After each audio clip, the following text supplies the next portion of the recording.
Hi students, welcome to Jayadev academy. ముందుగా మీకు ధన్యవాదాలండి. మన యాప్ని చాలా మంది అభ్యర్థులు డౌన్లోడ్ చేసుకున్నారండి. మొన్న టెస్ట్ సిరీస్ అంటే ఫ్రీ టెస్ట్ సిరీస్ అనేది మొట్టమొదట ఫ్రీ టెస్ట్ సిరీస్ అనేది ఇవ్వడం జరిగింది. దానికి చాలా మంది ఆన్సర్ చేశారు. దానికోసం సంబంధించినటువంటి వీడియోని నెక్స్ట్ డే రిలీజ్ అంటే ఈరోజు రిలీజ్ చేసామండి with key plus broad explanation అంటే స్కోప్ అన్నమాట. ఒక ప్రశ్న ఎన్ని విధాలుగా అడగొచ్చు అనేసి చాలా బ్రాడ్ స్కోప్, గతంలో వచ్చినటువంటి ప్రశ్నాపత్రాలు కూడా ఏ విధంగా వచ్చినాయో అవన్నీ మీకు ఎగ్జాంపుల్స్ తో సహా వివరించి నెక్స్ట్ వీడియోలో ఇవ్వడం జరిగిందండి. దాన్ని బట్టి చాలా మంది మనకైతే అభినందనలు తెలియజేశారు. ఇంకా కొత్తగా జాయిన్ అయ్యేటటువంటి అభ్యర్థులకు కూడా మీకు మనం ఏంటంటే ఈ తమ్మునేలు ఈ వీడియో క్రింద మీకు లింక్ అయితే ఇవ్వడం జరుగుతుందండి. కాబట్టి మన జయదేవ్ అకాడమీ యాప్ ని డౌన్లోడ్ చేసుకోండి. మీకోసం ఎంతో కష్టపడి మరియు మంచి ఎక్స్పీరియన్స్ ఫ్యాకల్టీ, కాంపిటేటివ్ ఎక్స్పీరియన్స్ ఫ్యాకల్టీతో మీకు ప్రశ్నలు అయితే ప్రతి సబ్జెక్ట్ నుంచి సిద్ధం చేసేవండి. అవి ఫ్రీ టెస్ట్ సిరీస్ లో ఇవ్వడం జరుగుతుంది. మీరు అటెంప్ట్ చేసిన తర్వాత మీ యొక్క ప్రిపరేషన్ స్థాయి అనేది మీకు తెలుస్తుంది. ఆ తర్వాత next day with full detailed explanation తో మీకు వీడియో అయితే ఇవ్వడం జరుగుతుందండి. చూడండి, ఈ తమ్మునీలో కానీ మీరు చూసినట్టయితే free test series to released అనేసి ఇవ్వడం జరిగిందండి. ఇది మన యాప్ లో రెండో టెస్ట్ సిరీస్ కూడా మనం రిలీజ్ చేసి ఉన్నాము. జాయిన్ అయిన వాళ్ళు ప్రాక్టీస్ చేయండి. కొత్తగా ఉన్న వాళ్ళు జాయిన్ అయ్యే వాళ్ళు వచ్చేసరికి లింక్ ద్వారా యాప్ ని డౌన్లోడ్ చేసుకుని మీరు ప్రాక్టీస్ చేయండి. ఇంకొక విషయం ఏంటంటే అది ఇంగ్లీష్ మీడియంలో మాత్రమే తీసుకుంటుంది. ఏ యాప్ అయినా ఇంగ్లీష్ మీడియంలో తీసుకుని తెలుగులో కూడా తీసుకోవచ్చు. అయితే ఈ యాప్ వచ్చేసరికి ఇంగ్లీష్ మీడియంలో తీసుకుంటుంది. దాన్ని తెలుగు, ఇంగ్లీషు రెండు లాంగ్వేజెస్ లో నెక్స్ట్ వీడియోలో మీకు చక్కగా ఎక్స్ప్లెయిన్ చేసి ఇవ్వడం జరుగుతుంది.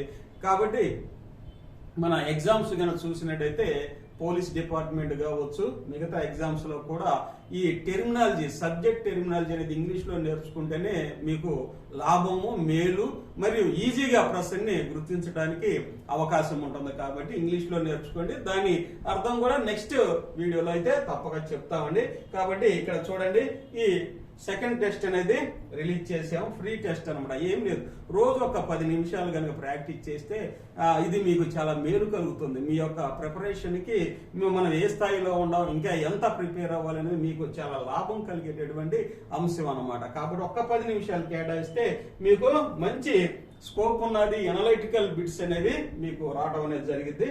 అయితే చూడండి, ఈ వీడియో ద్వారా మీకు ఈ తమ్మనైలు ఇప్పుడు చూసే ఉంటారండి. మన ఆంధ్రప్రదేశ్ లో రిలీజ్ అయ్యేటటువంటి ప్రతి ఎగ్జామ్ కి ఇప్పుడున్నటువంటి ప్రభుత్వం ప్రవేశపెట్టినటువంటి అన్ని పథకాలు చాలా చాలా ఇంపార్టెంట్ అండి. ఇంతకుముందు ప్రభుత్వం ఉందనుకోండి, ఫర్ ఎగ్జాంపుల్ ఆ ప్రభుత్వం ప్రవేశపెట్టినటువంటి పథకాలు వెరీ వెరీ ఇంపార్టెంట్. ఎందుకంటే ఎగ్జామ్ లో వాటికి సంబంధించి కనీసం ఎగ్జామ్ నేచర్ ను బట్టి ఒక 5-6 ప్రశ్నలు అనేది రావడం జరుగుతుందండి. దానికి సంబంధించిన పూర్తి మెటీరియల్ కూడా అందుబాటులో ఉండలేదు. అయితే మీకు ఈ వీడియోలో వచ్చేసరికి పూర్తి డీటెయిల్స్, పూర్తి సమాచారము మరియు ఎగ్జామినేషన్ ఓరియంటేషన్ లో ప్రతి వీడియోలోనూ మీకు చక్కగా ఆ ప్రభుత్వం ఈ పథకాన్ని ఎందుకు ప్రవేశపెట్టింది, దాని యొక్క నేచర్ ఏంటి, దాని నేపథ్యం ఏంటి, మరియు అది ఎవరికి వర్తిస్తుంది, వాళ్ళ అర్హతలేంటి, అనర్హతలేంటి అనేది ఆ పథకం గురించి మీకు విపులంగా చెప్పడానికి మన జయదేవ్ అకాడమీ ఈ రోజు ఈ కార్యక్రమాన్ని ప్రారంభించడం జరిగిందండి. ఇక ప్రభుత్వ పథకాలన్నీ ప్రతిరోజు మీకు చక్కగా వీడియో రూపంలో ఇవ్వడం జరుగుతుంది. అది కూడా వీలైతే PDF లో కన్వర్ట్ చేసి మీ సౌకర్యార్థం, మీ సౌలభ్యం కోసం మన జయదేవ్ అకాడమీ యాప్ లో మనం పొందుపరచడం అనేది జరుగుతుందండి. కాబట్టి మీకు ఇవన్నీ ఎగ్జామినేషన్ ఓరియంటెడ్ లో ఖచ్చితంగా జయదేవ్ అకాడమీ కనుక మీరు ఫాలో అయితే మీకు ఉద్యోగం అనేది చాలా ఈజీగా రావడానికి అవకాశం ఉన్నదండి. ఎక్స్టెన్సివ్ రీడింగ్ బట్ సెలెక్టివ్ గా రీడ్ చేయడం వల్ల మనకి ఎక్కువ లాభం ఉంటుంది. చూడండి, ఈ రోజు వచ్చేసరికి పోలీస్ డిపార్ట్మెంట్ అవ్వచ్చు, లేకపోతే ఏపీఎస్సి, టీఎస్పీ, డిఎస్సి, ఆర్ఆర్బి అంటే సెంట్రల్ ఎగ్జామ్ కాబట్టి దాంట్లో ఈ పథకాలు అయితే అడగరు. కానీ తమ్మనేళ్ళు ఉంది కాబట్టి దయచేసి క్షమించండి. గ్రామ వార్డు సచివాలయం అయితే మెయిన్, మనం నిన్న వీడియోలో చెప్పుకున్నాం. కనీసం ఒక 5-15 ప్రశ్నలైనా రావచ్చండి. అసలు ఆంధ్రప్రదేశ్ ప్రభుత్వాలు ఇంప్లిమెంట్ చేయాల్సిందే గ్రామ వార్డు సచివాలయం ద్వారా. కాబట్టి ఈ పథకాల మీద అవగాహన పరీక్షించడమే ఈ పరీక్ష యొక్క ముఖ్య ఉద్దేశము. కాబట్టి ఈ రోజు వచ్చేసరికి ఆంధ్రప్రదేశ్ ప్రభుత్వ పథకాల్లో వైఎస్ఆర్ చేయూత అనేటటువంటి పథకాన్ని ఈ క్లాసులో మనం చక్కగా వాటి యొక్క డీటెయిల్డ్ గా మనం చదువుకుందామండి. చూడండి, ఈ ప్రభుత్వం తన మేనిఫెస్టోలో పొందుపరిచినటువంటి ముఖ్యమైన అంశం ఏంటంటే నవరత్నాలు అనేసి తన మేనిఫెస్టోలో పొందుపరచడం అనేది జరిగిందండి. నవరత్నాలు అనేటటువంటి కాన్సెప్ట్ ని, నవరత్నాలు అంటే ఇవి 9 పథకాలు అని చెప్పొచ్చు అండి. ఈ 9 పథకాలు ఈ ప్రభుత్వం మేనిఫెస్టోలో పొందుపరిచి తను గెలిచిన తర్వాత ఇవనేవి ఈ పథకాల్ని ప్రభుత్వం నుంచి ప్రజలకి చేరవేస్తున్నారండి. అయితే ఈ పథకాలు ఏమిటి, వాటి యొక్క నేచర్ ఏంటి అనేది ఈ క్లాసులో మనం డిస్కస్ చేద్దామండి. చూడండి, ఈ నవరత్నాలు కనుక చూసినట్లయితే ఇందులో 9 పథకాలు ఏంటండి అంటే, ఒకటి వైఎస్ఆర్ చేయూత, ఆ తర్వాత ఆసరాగా చెప్పొచ్చండి. రెండోది వైఎస్ఆర్ పేదలందరికీ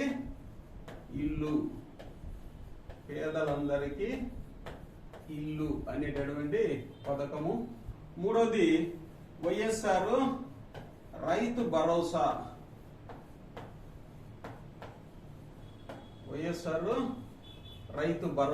ఇవి వైఎస్ఆర్ గారి పేరు మీదే పెడతాం జరిగిందండి. అయితే వైఎస్ఆర్ చేయూత మరియు ఆసరా అనే డ్వాక్రా మహిళలకు ఇస్తారు తెలుసండి మనకి. రెండోది వచ్చేసరికి వైఎస్ఆర్ పేదలందరికీ ఇల్లు. ఇప్పుడు ఇల్లు కడతాం అనేది మన ప్రతి గ్రామంలోనూ చూస్తానే ఉన్నాం.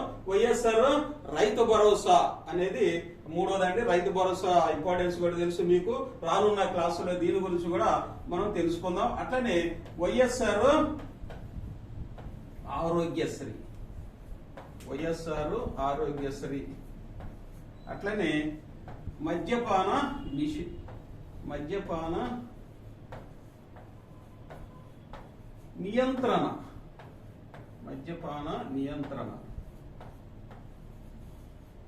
ఇవి 5 పథకాలు.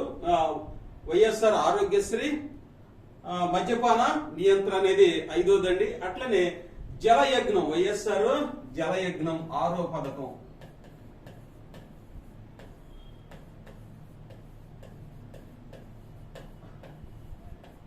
వైఎస్ఆర్ జలయజ్ఞం అండి. అట్లనే వైఎస్ఆర్ ఫీజు రీయింబర్స్మెంట్,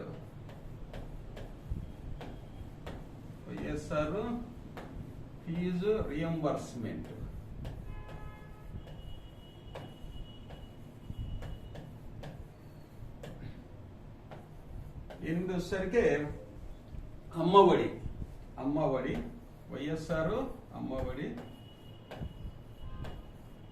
అట్లనే 9ది వైఎస్ఆర్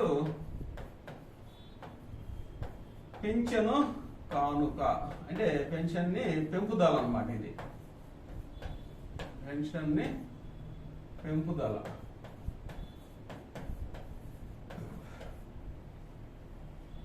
ఇవి నవరత్నాలండి. ఈ ప్రభుత్వం తన మేనిఫెస్టోలో పొందుపరిచినటువంటి అంశం ఏంటంటే, మేము గెలిచిన వెంటనే నవరత్నాల్ని ప్రజలకు చేరుస్తామనేసి మేనిఫెస్టోలో ఇచ్చారు. ఆ మేనిఫెస్టో ప్రకారమే ఇప్పుడు ఈ పథకాలు అనేవి ప్రజలకు చేరవేయడంలో నిమగ్నమై ఉన్నారు. మనకి ఎగ్జామినేషన్ పాయింట్ ఆఫ్ వ్యూలో ఈ పథకాల యొక్క ముఖ్య ఉద్దేశం తెలుసుకోవడం ద్వారా మనకి మార్కులు వచ్చేటటువంటి అవకాశం ఉంది. కాబట్టి ఈ పథకాలు ఏంటి, వాటి నేచర్ ఏంటి అనేది, నవరత్నాలు వెరీ వెరీ ఇంపార్టెంట్ అండి.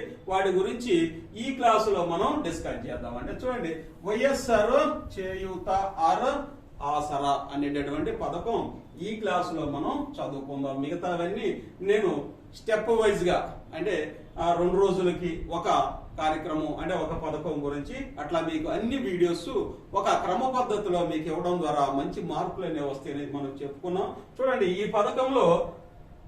పథకం యొక్క ముఖ్య ఉద్దేశం ఏంటి? ఫస్ట్ పథకం అన్నమాట వైఎస్ఆర్ చేయూత. వైఎస్ఆర్ చేయూతలో దీని ముఖ్య ఉద్దేశం ఏంటంటే వైఎస్ఆర్ చేయూతలో 45 సంవత్సరాల నుంచి 60 సంవత్సరాల మధ్య ఉన్నటువంటి మహిళలు ఎవరైతే మహిళలు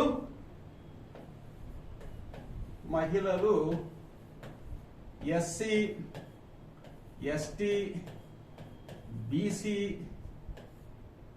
మైనారిటీ మహిళలకి 40 సంవత్సరాల నుంచి 60 సంవత్సరాల మధ్య వయసు ఉన్నటువంటి ఎస్సీ ఎస్టీ బీసీ మైనారిటీల మహిళలకి ఆర్థిక పరమైనటువంటి చేయూత ఇవ్వడానికి ఉద్దేశించినటువంటి పథకాలు ఉంటాయి. ఏదంటే ఆర్థిక పరమైనటువంటి చేయూత ఇవ్వటం ద్వారా మహిళలు స్వాలంబన దిశగా ఈ వైఎస్ఆర్ చేయూత ద్వారా తమ యొక్క జీవితాల్లో అభివృద్ధిని మెరుగుపరుచుకుంటారనేసి ఇచ్చినటువంటి పథకం అనండి. చూడండి, ఇందులో కనుక చూసినట్లయితే ఆర్థిక పరమైన ఎంత ఇస్తారండి అంటే 4 సంవత్సరాలకు 75,000 రూపాయలు ఇవ్వాలనేసి ప్రభుత్వం నిర్ణయించిందండి. ఎన్ని సంవత్సరాలకి? 4 సంవత్సరాలకి 75,000 ఇవ్వాలనేసి ఈ ప్రభుత్వం నిర్ణయించిందండి. అది ఒక్కొక్క సంవత్సరానికి గనక చూసినట్లయితే 18,750 రూపాయలు అనేది పడుతుందండి. ఒక్కొక్క సంవత్సరానికి కనుక చూసినట్లయితే 18,750 రూపాయలు అనేది పడుతుంది. ఇంటూ 4 కనుక ఇస్తే 75,000 రూపాయలు అనేది ఇవ్వటం అనేది జరుగుతుందండి. అంటే 18,750 రూపాయలు ఈ ఎస్సీ ఎస్టీ బీసీ మైనారిటీల మహిళలకు ఏ వయసు అండి? Examination point of view important. ఏ వయసు మధ్య ఉన్న వారికి? 40 సంవత్సరాల నుంచి 60 సంవత్సరాల మధ్య ఉన్న మహిళలకి 18,750 రూపాయలు ప్రతి సంవత్సరము అంటే 4 సంవత్సరాలు ఇవ్వడం ద్వారా 75,000 రూపాయలు వాళ్ళకి ఆర్థిక పరమైనటువంటి సహాయం చేయూత చేయాలి అనేసి ప్రభుత్వం నిర్ణయించి ఈ పథకాన్ని చేరవేస్తోంది. కాబట్టి మహిళల్లో ఆర్థిక పరమైన స్వావలంబన కోసం ఉద్దేశించినటువంటి పథకము ఈ వైఎస్ఆర్ చేయూత ఇలా ఇవ్వడానికి నిర్ణయించారు. అయితే ఇక్కడ ఒక చిన్న అంశం అయితే మీకు చెప్పాలనుకుంటున్నాండి. ఇక్కడ 18,750 రూపాయలు అందరూ మహిళలు తీసుకుంటారు. అయితే కొంతమంది తమ వ్యాపారాభివృద్ధికి లేకపోతే పశుపోషణ అగ్రికల్చర్ అంటే వ్యవసాయ సంబంధమైనటువంటి అవసరాలకి ఏకమొత్తంగా కావాలి 75,000 అనేసి మీరు గనక కోరినట్లయితే వీళ్ళకి బ్యాంకుల నుంచి రుణము కూడా ఇప్పించడానికి ప్రభుత్వం నిర్ణయించుకుంది. బ్యాంకుల నుంచి 75,000 రూపాయలు ఏకమొత్తంగా ఇవ్వటం, ఏకమొత్తం అంటే సింగిల్ పేమెంట్ గా ఇవ్వటం అనేది జరుగుతుంది. అయితే దేనికి? వ్యాపారానికి మహిళలు స్వావలంబన దిశగా అన్నమాట. వ్యాపారము లేకపోతే అగ్రికల్చర్ అంటే వ్యవసాయము, ఈ వ్యవసాయంలోనే పశుపోషణ అంటే డైరీలు అన్నమాట. పశుపోషణ ఆరు డైరీ ఫార్మ్స్, గొర్రెల పెంపకము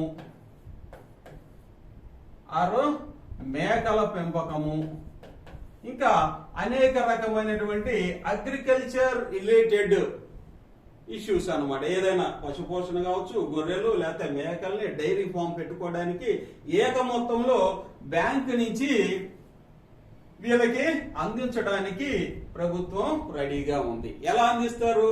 వ్యాపారంకైతే దీన్ని సర్టిఫై చేయడానికి డ్వాక్రాలో ఉన్నటువంటి ఏపీఎం ఆరో యానిమేటర్ గాని వీళ్ళని పరిశీలించి అంటే క్షేత్రస్థాయిలో పరిశీలించి వీరి యొక్క వ్యాపారం సరైందని సర్టిఫై చేసినప్పుడు వీళ్ళని బ్యాంకులకి రిఫర్ చేసినప్పుడు ఈ 75,000 ఎవరైతే వ్యాపారానికి ఉపయోగించుకుంటారంటే కిరాణా కొట్లు కావచ్చు అంటే రకరకాలైన వ్యాపారాలు చేసుకోవడానికి ఈ అంశానికి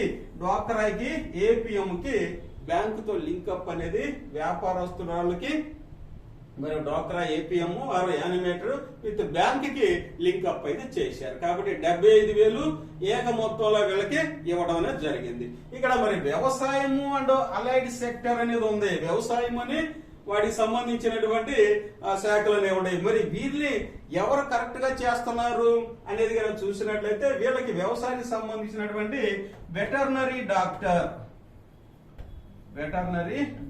సబ్ సెంటర్స్ లో వెటర్నరీ డాక్టర్ ఉంటాడు. అట్లాగే వీళ్ళకి వెటర్నరీ అసిస్టెంట్స్ కూడా సచివాలయంలో అపాయింట్ చేయబడి ఉన్నారు. వీళ్ళ యొక్క పర్యవేక్షణలో ఈ పశు పోషణకు సంబంధించినటువంటి పశువులు కొనుగోలు నిమిత్తం పశువులు కొనుగోలు చేసి డైరీ ఫామ్ పెడతారు.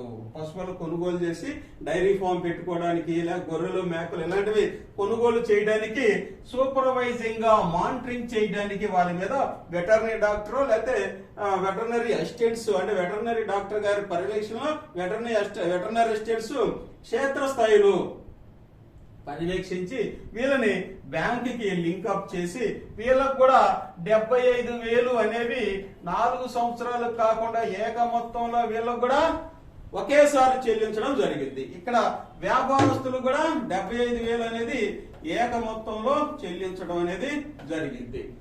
అయితే మరి ఈ అమౌంట్ ఎలా రీఎంబర్స్మెంట్ తిరిగి ఎలా చెల్లిస్తారు అంటే బ్యాంకుకు వచ్చేసరికి 75,000 వీళ్ళు వ్యాపారం చేసుకుంటా ఉంటారు.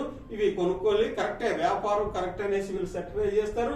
వీళ్ళు పశు పోషణ చేస్తా ఉంటారు. అయితే వీళ్ళకు చిన్న లింకప్ అయితే జరిగింది. కనీసం వీళ్ళు కొన్నటువంటి ఈ పశువులు కావచ్చు లేకపోతే గొర్రెలు మేకలు కావచ్చు కనీసం 2 నెలలు వీళ్ళ దగ్గర ఉండాలి.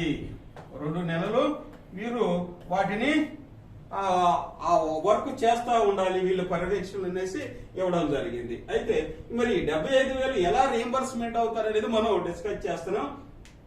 బ్యాంకులకి ఒక్కసారి 75,000 ఇస్తుంది.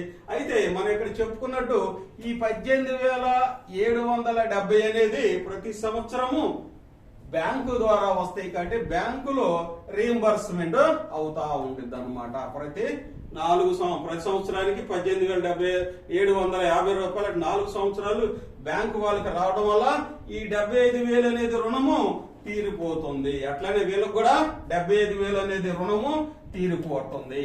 కాబట్టి ఇక్కడ 2 కండిషన్స్ అనేవి ఉండవు. వైఎస్ఆర్ చేయూతలో ప్రతి సంవత్సరం 18,500 తీసుకొని ఆర్థిక పరమైన మా కుటుంబ అవసరాల నిమిత్తము లేకపోతే చిన్న చిన్న వ్యాపారాలతో వైద్యం ఖర్చులు లేకపోతే ఏదో వాళ్ళ అవసరమైనటువంటి వాళ్ళ అభివృద్ధికి సంబంధించినటువంటి వాళ్ళ మౌలిక సదుపాయాలు కల్పించుకోవడానికి సంబంధించినటువంటి అవసరాల నిమిత్తం 18,750 రూపాయలు అనేది ప్రతి సంవత్సరము తీసుకునే వాళ్ళకి ఏ ఇబ్బంది ఉండదు. వాళ్ళ అకౌంట్ లో డైరెక్ట్ గా వచ్చి పడతాయి. రెండో ఆప్షన్ ఇది. First option. రెండో ఆప్షన్ ఏం చెప్పుకున్నాం 75,000 ఒక్కసారే ఇవ్వడం జరుగుతుంది. వ్యాపార అభివృద్ధి కోసం లేకపోతే వ్యవసాయ అనుబంధ శాఖల్లో వాళ్ళ యొక్క పెట్టుబడులు పెట్టి వాళ్ళ యొక్క ఆర్థిక పరమైనటువంటి స్త్రీలు మహిళలు స్వావలంబన దిశగా వాళ్ళ వ్యాపారం చేసుకోవడానికి 75,000 ఒక్కసారే ఇవ్వడానికి ఈ పథకం అనేది ఉద్దేశించి ఉన్నది. ఇది ఎగ్జామినేషన్ పాయింట్ ఆఫ్ వ్యూలో దీని యొక్క కంటెంట్ అనేది ఇంపార్టెంట్. అర్థమైంటుంది. ఇది కంటెంట్. ఇక నెక్స్ట్ గా చూస్తే ఇందులో ఎవరికి ఇవ్వాలి అర్హతలు ఏంటి అనేది ఇంపార్టెంట్. ఇక్కడ అర్హతలు ఏంటి ఎవరు ఎలిజిబిలిటీ ఏంది ఈ పథకానికి అర్హతలు ఎవరు అందరికి ఇవ్వలేరు కదా అందరికి ఇవ్వలేరు. కాబట్టి మనం 40 నుంచి 60 సంవత్సరాల్లోపు ఉన్న వాళ్ళకి అనుకున్నాం. వాళ్ళల్లో మళ్ళీ కొంతమంది ఆర్థిక పరమైనటువంటి ఇన్కమ్ ఎక్కువ వచ్చే వాళ్ళు ఉంటారు. వాళ్ళందరికీ ఇవ్వకుండా కొన్ని కండిషన్ ఎవరైతే నిజంగా పేదవారు ఉన్నారో వారికి అందజేయడానికే ఈ పథకం ఉద్దేశించింది అని చెప్తున్నారు అన్నమాట. అయితే చూడండి ఈ పథకం యొక్క అర్హతలు కనుక చూసినట్లయితే చూడండి ఒకటి ఇక్కడ ఆర్థిక పరమైనటువంటి అంశం అనేది ముడిపెట్టబడింది. మొత్తము కుటుంబం యొక్క ఆదాయము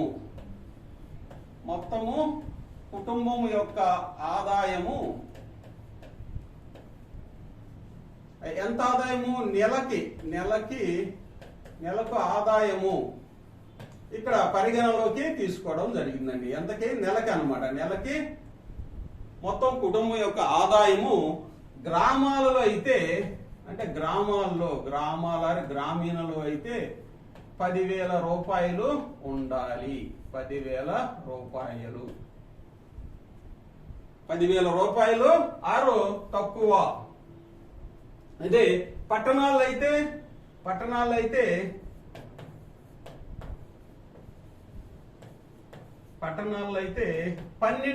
రూపాయలు. 12,000 రూపాయలు కంటే తక్కువ ఆదాయం ఉండాలి. అంటే 2,000 ఎక్కువ. ఎంతకండి? నెలకి పర్ మంత్ అనేది ఇంపార్టెంట్. ఎగ్జామ్ లో అడుగు నెలక, సంవత్సరానిక, 6 నెలలక అనేది. అంటే ప్రతి మాట, ప్రతి బిట్టు మనకి ఇంపార్టెంట్ అనేసి విధంగా మీకు చెప్తున్నాను అన్నమాట. అట్లనే రెండో కండిషన్ వచ్చేసరికి మొత్తము కుటుంబానికి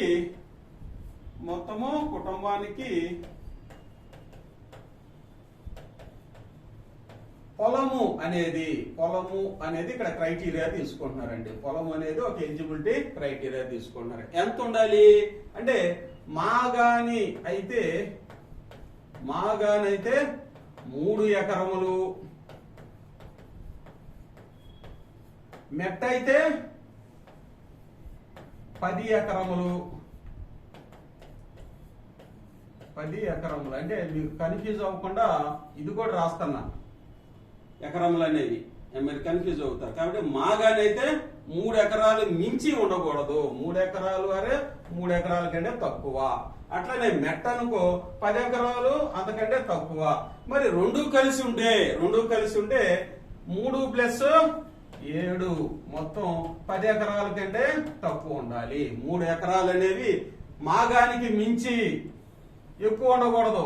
3.1 ఉన్న ఇన్వాలిడ్, 1 సెంట్ ఎక్కువ ఉన్న ఇన్వాలిడ్. కాబట్టి మాగాన్ అనేది 3 ఎకరములు మాత్రమే, మెట్ట అనేది 7 ఎకరాలు ఉండాలి. ఇది పొలానికి సంబంధించినటువంటి క్రైటీరియా మనం చెప్పుకోవచ్చు. అట్లనే మూడవ అర్హత కనుక చూసినట్లయితే ఆ కుటుంబంలో అప్లై చేసిన కుటుంబంలో ఏ వ్యక్తి ప్రభుత్వ ఉద్యోగి ఉండరాదు.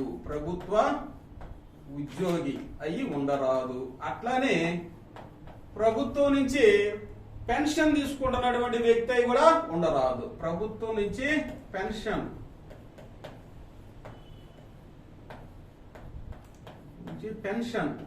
తీసుకుంటున్న వ్యక్తి అయి ఉండరాదు. అంటే కుటుంబంలో ఏ వ్యక్తి ప్రభుత్వ ఉద్యోగి ఉండరాదు. అట్లానే రిటైర్ అయిపోయి ఉంటారు కొంతమంది, వాళ్ళు పెన్షన్ తీసుకునేటువంటి వ్యక్తి అయి ఉండకూడదు. అయితే ఇక్కడ ఒక ఎగ్జామ్షన్ మరియు మినహాయింపు కూడా ఇచ్చారు. ఆ మినహాయింపు ఏంటంటే పారిశుద్ధ్య కార్మికులకైతే ఇది వర్తించదు. పారిశుద్ధ్య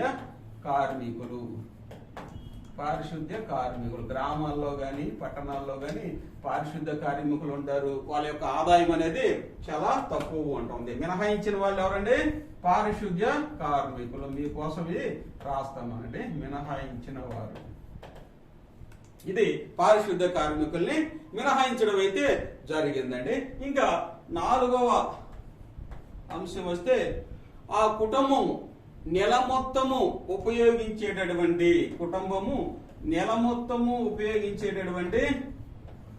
కరెంటు యూనిట్లు వినియోగించే విద్యుత్ వచ్చేసరికి ఎంత ఉండాలి అంటే 300 యూనిట్స్ కంటే తక్కువ ఉండాలి. 300 యూనిట్స్ కంటే తక్కువ ఉండాలి. ఇది కూడా ఒక నెలలో అనుకోకుండా 400, 320 వచ్చింది అనుకోండి. అందుకని 6 నెలలు యావరేజ్ తీస్తారు. అప్లై చేసేటప్పటికి యావరేజ్ సగటు అనేది తీస్తారు అనమాట. 6 నెలలు సగటు అంటే 6 నెలలు, ఒక నెల 200 కాల్చొచ్చు, ఇంకొక నెల 310 వినియోగించవచ్చు. ఇట్లా ఇవన్నీ కలిపితే 6 నెలల యావరేజ్ లో 300 యూనిట్స్ కంటే తక్కువ గనక వస్తే ఆ వ్యక్తి ఆ పథకానికి అర్హుడు. ఎక్కువ గనక వస్తే ఆ వ్యక్తి అనేది అంటే బీపీఎల్ బిలో పావర్టీ లైన్ దాటినట్టుగా పరిగణిస్తారు.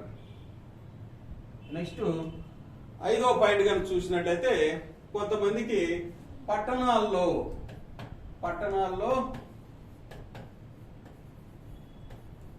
పట్టణాలలో ఇలా ప్లాట్లు అనేవి ఉంటాయండి కొంతమందికి, అవి ఎక్కువ రేట్లో ఉంటాయి. అందుకని వాటి ఉద్దేశించి నిజమైన పేదవాళ్ళని గుర్తించాలనే ఉద్దేశంతో 1000 చదరపు అడుగులు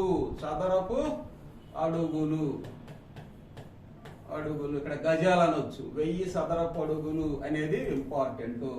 వైఎస్ఆర్ చేయూతలో పట్టణాల్లో ఎన్ని అడుగుల లోపు ఉంటే ఎలిజిబిలిటీ, లేకపోతే ఎన్ని అడుగుల లోపు ఎంత స్థలం ఉంటే వాళ్ళు ఆ పథకానికి అర్హులుగా భావిస్తారు. ప్రశ్న అడిగారు అనుకోండి, ఆ 1000 చదరపు అడుగులు, 1000 చదరపు గజాలు, ఇట్లా 1000 చదరపు ఇట్లా వెళ్ళినప్పుడు కన్ఫ్యూజ్ అవుతుంది. అందుకని ఖచ్చితంగా నేర్చుకోండి. 1000 చదరపు అడుగులు ప్లింత్ ఏరియాతో సహా, ప్లింత్ ఏరియా అంటారు. ప్లింత్ ఏరియా అంటే ఇల్లు కట్టింది కాకుండా ఆ చుట్టుపక్కల ఉన్న మొత్తం స్థలం కలిపి ప్లింత్ ఏరియాతో 1000 అడుగులు అనేది ఇక్కడ ఉండాలనేసి ఒక కండిషన్ అయితే కూడా పెడతాం జరిగింది. అంటే పట్టణాల్లో ఉండేవాళ్ళు ఎక్కువ స్థలం అంటే ఎక్కువ అభివృద్ధి చెందుంటారనేసి ఉద్దేశంతో ఈ 1000 చదరపు అడుగులు అనేది బిలో అంటే తక్కువగా 1000 చదరపులో అడుగుల లోపు ఉండాలనేసి చెప్పడం అయితే జరిగిందండి. ఇకపోతే 6వ దశకి కుటుంబంలో ఏ ఒక్కరు ఆదాయ పన్ను కడుతూ ఉండకూడదండి. ఆదాయపు అంటే ఐటీ డిపార్ట్మెంట్ కి ఈ యొక్క ఆదాయ పన్ను కట్టేవారు ఉండకూడదు. ఏ ఒక్కరు కూడా ఈ ఆదాయ పన్ను ఏమనేది కట్టేవాళ్ళు ఉండకూడదు ఆ కుటుంబంలో. అలా ఉంటే వాళ్ళు ఈ పథకానికి అనర్హులుగా చెప్పవచ్చు అన్నమాట.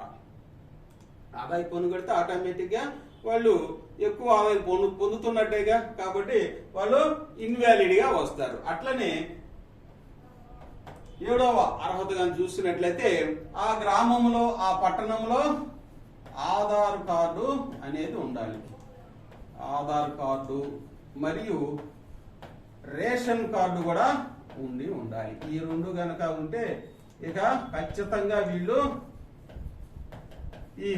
ఈ పథకానికి అర్హులుగానే మనం చెప్పవచ్చు. రేషన్ కార్డు అంటే పేదలకు ఇచ్చేది వైట్ రేషన్ కార్డు కాబట్టి ఖచ్చితంగా ఈ 2 ఉంటే 90% ఎలిజిబిలిటీగా మనం పరిగణించవచ్చు అనమాట. అట్లనే ఇంకా 8వదిగా చూసినట్లయితే తహసీల్దార్ నుంచి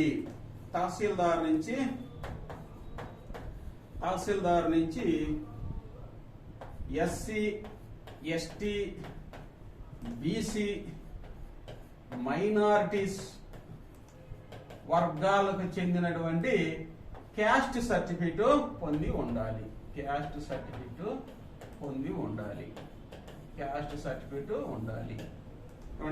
తహసీల్దార్ నుంచి ఎస్సీ, ఎస్టీ, బీసీ మరియు మైనారిటీస్ చెందినటువంటి క్యాస్ట్ సర్టిఫికేట్ పొంది ఉండాలి. ఇక చివరగా 9వది కనుక చూసినట్లయితే ఆ కుటుంబంలో వైఎస్ఆర్ పెన్షన్ పొందుతున్నటువంటి వ్యక్తులు ఉండరాదు.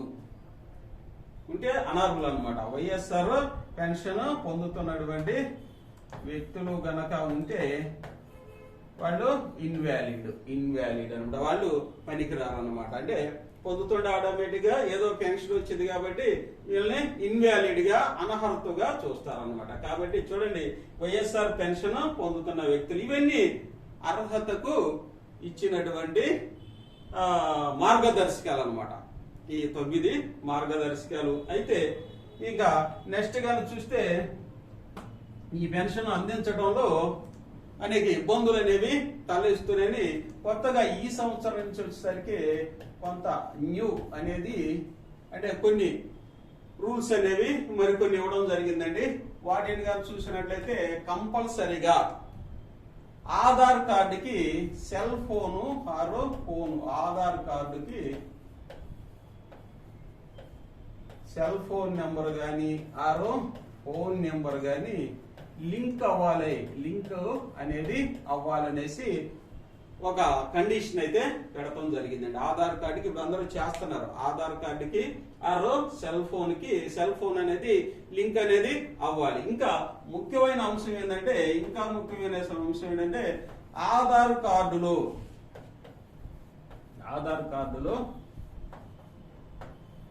వయసుని మార్పులు చేసి ఉండరాదు. ఇది మీకు తెలుసు అన్నమాట.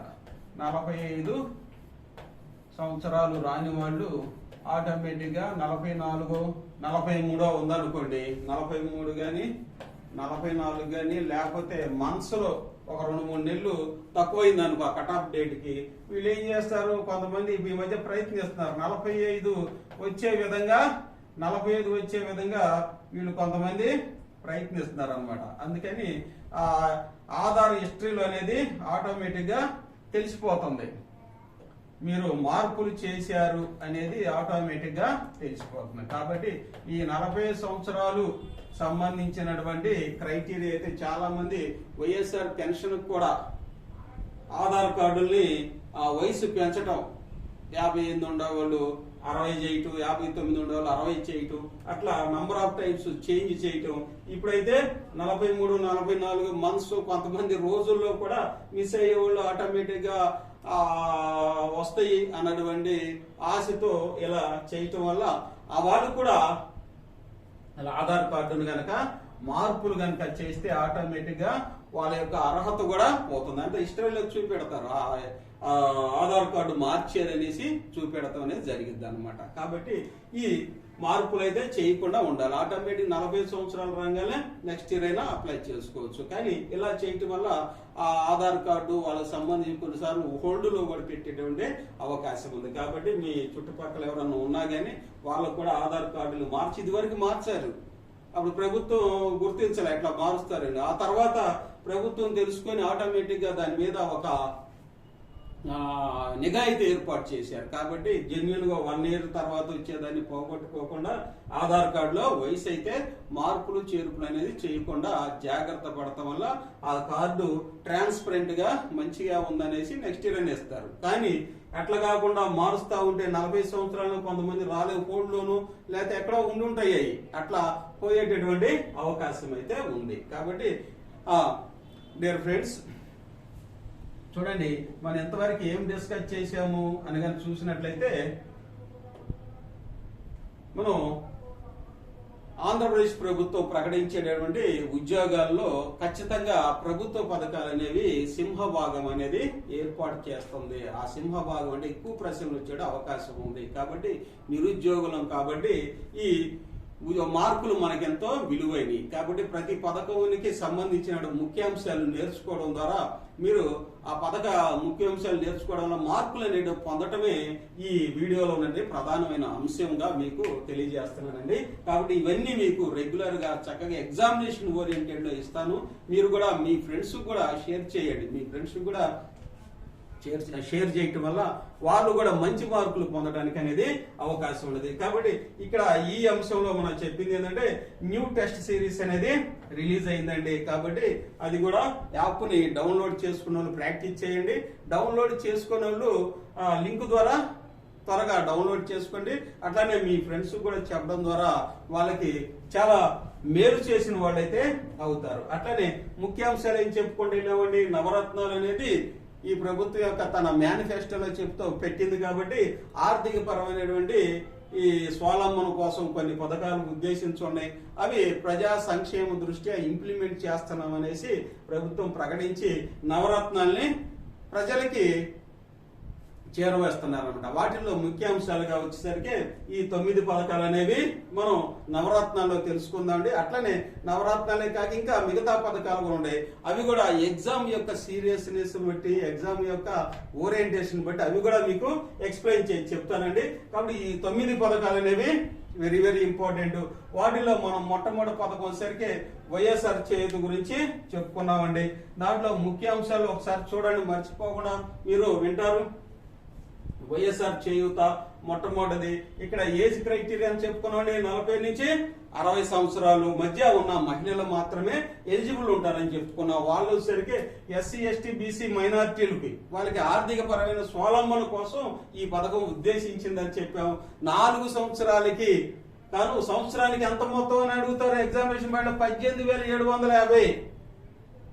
4 సంవత్సరాలకి 18,750 ఇస్తే 75,000 ఇస్తే వల్ల వాళ్ళకి ఆర్థిక స్వావలంబన అనేది చేకూరుతుంది. కాబట్టి ప్రభుత్వం డైరెక్ట్ గా వాళ్ళకి ఈ నగదు బదిలీ పథకాన్ని అనేది ప్రవేశపెట్టింది. ట్రాన్స్పరెంట్ గా వాళ్ళ యొక్క బ్యాంకు అకౌంట్లోకి వెళ్ళాలని వాళ్ళ అకౌంట్లకే వేయటం అనేది జరిగింది. కాబట్టి ఇది ఎగ్జామినేషన్ పాయింట్ లో ఈ వాల్యూస్ అనేది ఇంపార్టెంట్ అని చెప్పవచ్చు. ఇదే బ్యాంకు ద్వారా అయితే లోన్ 75,000 ఒకసారి ఇస్తారని చెప్పాను. అట్లానే వ్యాపారం వ్యవసాయానికి సంబంధించి ఇది చాలా విస్తృతంగా కూడా మీకు ఎక్స్ప్లెయిన్ అయితే చేయడం జరిగింది.